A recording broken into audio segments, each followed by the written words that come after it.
6 फरवरी को पवन शर्मा नाम के एक लड़का, जो हमारा यहाँ स्थानीय गरीब परिवार का लड़का था, वो MBL कंपनी के अंदर काम करता था और उसमें रोजगार करता था सिक्योरिटी गार्ड की।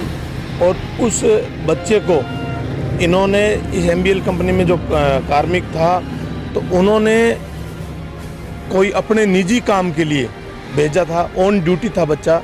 उस बच्चे को रात के समय कोई काम के लिए भेजा, तो गाड़ी एक्सीडेंट के दरमियान उसकी मौत होती है दुर्भाग्यपूर्ण। और उस मौत के बाद ये MBL कंपनी प्रशासन, कोई भी आदमी नुमाइंदा इनका इस परिवार के घर तक नहीं पहुंचा, ना संतावना देने पहुंचा, ना कोई आर्थिक मदद की बात करने पहुंचा। एक निर्धन परिवार जो थाने तक आने में असक्षम था, तहसील तक जाने में असक्षम था।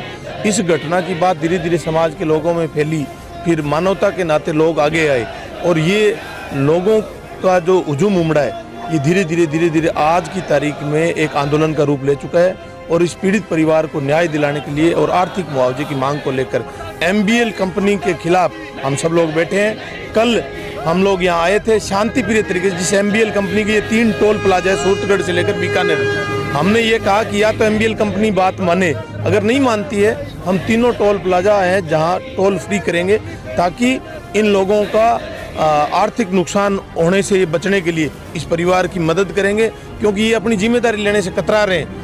हम ये कह रहे हैं कि आपका कार्मिक था, आपकी जिम्मेदारी बनती है इस परिवार की मदद करने की, तो आप इनकी मदद करें।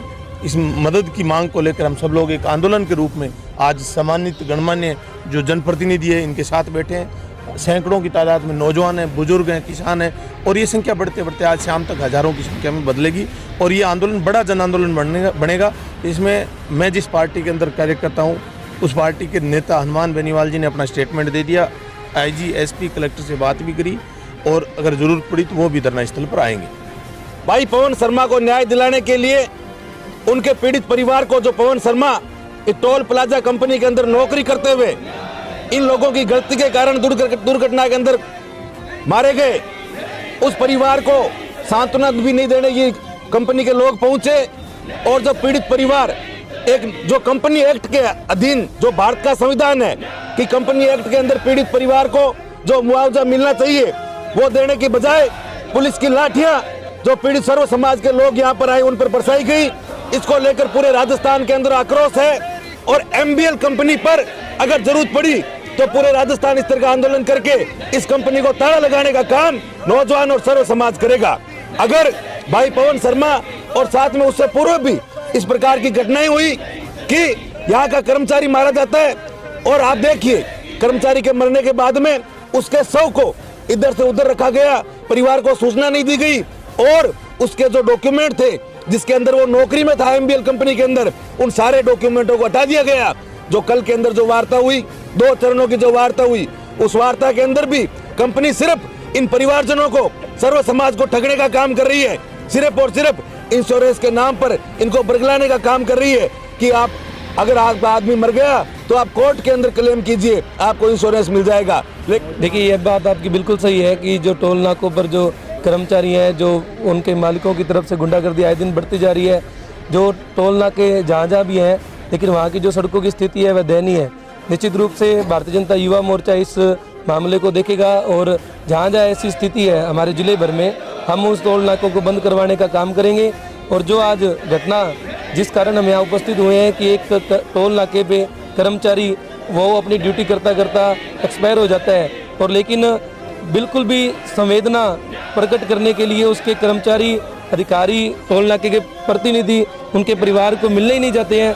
और बल्कि आज कल जैसा कि हमने आज मीडिया के माध्यम से भी जाना कि जो उस व्यक्ति को, परिवार को न्याय दिलाने की जब बात कर रहे कुछ लोग थे, हमारे नेतागण थे, उन पर पुलिस और प्रशासन बर्बरतापूर्वक जो लाठीचार्ज कर रहे थे, तो ये निश्चित रूप से दुर्भाग्यपूर्ण है। भारतीय पिछले महीने भाई पवन शर्मा की एक्सीडेंट के दौरान मृत्यु हुई। वो MBL कंपनी में काम कर रहे थे और उन्हीं के कार्य के लिए वो अर्जुन सरिया महाजन जहाँ भी जा रहे थे, जाने का उनका कार्यक्रम था। रास्ते में दुर्भाग्य से वो एक्सीडेंट हो गया और उनकी मृत्यु हो गई।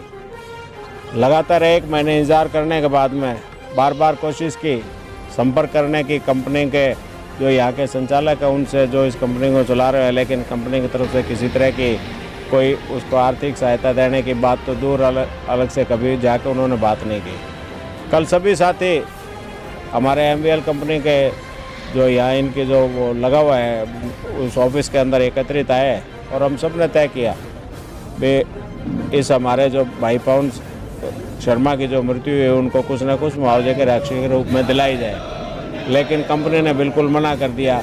और उधर हमारे यहाँ के पुलिस और प्रशासन ने विशेष रूप से सूरतगढ़ के उपखंड अधिकारी और सूरतगढ़ के जो हमारे डीएसपी यहाँ थे उन्होंने बड़ी बेरहमी से हमारे युवा साथियों को, जो बिल्कुल साधारण तरीके से बहुत कम संख्या में थे, उन्होंने मांग की इस बात को लेकर दूसरे दौर की बातचीत शुरू करने की बात की, तो उन्होंने वो जैसा बता रहे हैं उनको खदेड़ने का काम करने के साथ ही उन्होंने जो लाठीचार्ज करके हमारे युवा साथियों को, हमारे बुजुर्गों को जिस तरह से घायल किया, निश्चित रूप से उसकी हम निंदा तो करते ही हैं।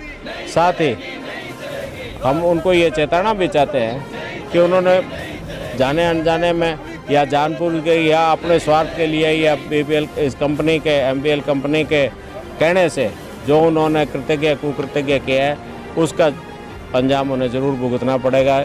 हमारे पूरे साथी बिल्कुल हम दलगत राजनीति से ऊपर उठकर उनके खिलाफ इसकी कार्रवाई करेंगे और भाई पवन शर्मा को न्याय दिलाने के साथ साथ पुलिस और प्रशासन के खिलाफ भी हम ठोस कार्रवाई कराने के लिए यहाँ धरने पर डटे रहेंगे और हम जल्द ही इस पर सारे लोगों ने बैठ कर निर्णय कर लिया है। धन्यवाद। बाबू जी, एक मेरा छोटा सा सवाल है। हालांकि किसान आंदोलन के दौरान सभी जो टूल नाके थे वो बंद किए गए थे, लेकिन अगर बात की जाए गंगानगर हनुमानगढ़ जिलों के जितने भी टूल नाके थे उनके 35 रुपये रेट था, उसको बढ़ा के इन्होंने वसूली, जो नुकसान हुआ है इनका किसान आंदोलन के दौरान, इन्होंने 65 रुपये कर दिया। क्या उसके लिए कोई आवाज़ नहीं उठा रहे आप? बिल्कुल निश्चित रूप से हम उठाएंगे। इस संबंध में हमारी चर्चा भी चल रही थी, हम और बार बार मांग कर रहे थे। हमने आपने देखा होगा, समाचार पत्रों में पढ़ा होगा, सोशल मीडिया पर आप सबने देखा होगा कि हमारे जो एमबीएल कंपनी है विशेष रूप से जिसका कोई इतना इसने गंदा काम किया है इस पूरे क्षेत्र के अंदर, लगातार जब मैं विधायक साहू से लेकर आज तक इसके विरोध में आवाज़ उठाता रहा हूँ। टोल नाके पर अवैध वसूली जब सत्ता परिवर्तन हुआ उसके तुरंत बाद में अशोक गहलोत की सरकार बनते ही इन्होंने टोल की वसूली चालू कर ली। पहले यह वसूली नहीं होने दी जब तक हमारी सरकार थी। हमने वसूली इसलिए नहीं होने दी क्योंकि इस रोड का निर्माण कार्य पूरा नहीं हुआ था। तो ये एक अलग विषय है, हम इस पर बात तो करेंगे। पवन शर्मा जी का ये हो जाए उसके बाद में निश्चित रूप से पूरे टोल नाके हैं इनके, जैसे हमारे जिला युवा मोर्चा के जिला अध्यक्ष जी ने बताया है, पूरे टोल नाकों की जांच करके। और ये राजस्थान है, मृतक है महाजन एरिया का रहने वाला था और ये जो घटना है वो भी महाजन थाना क्षेत्र की है और ये काम भी जो है कंपनी का जो महाजन में एक यार्ड है वहीं पे करता था। तो इसकी जो है डेथ है वो फरवरी में हुई बताई जा रही है। और उसको लेके कल पहली बार कुछ यहाँ लोगों ने सूरतगढ़ के एरिया में यहाँ पे जो है धरना प्रदर्शन किया था। 2-3 बार उनसे वार्ताएं भी की गई थी और वार्ताएं सफल हुई। अब पुनः इसमें वार्ता की प्रयास किया जा रहा है। कल जो सर लोगों को खदेड़ने के लिए लाठीचार्ज किया गया है उसके अंदर उन लोगों का आरोप है कि जो टूल नाके वाले लोग थे उनके गुंडे भी कुछ साथ में थे। नहीं, ये पूरी तरह से गलत है। जो हाईवे का कुछ लोगों ने रोकने का प्रयास किया गया था उसको हटाया गया था वहाँ से और हाईवे को चालू किया गया। दोनों पक्षों से कोई बातचीत हुई थी? बातचीत हुई थी, कल भी हुई थी, अभी भी प्रयास किया।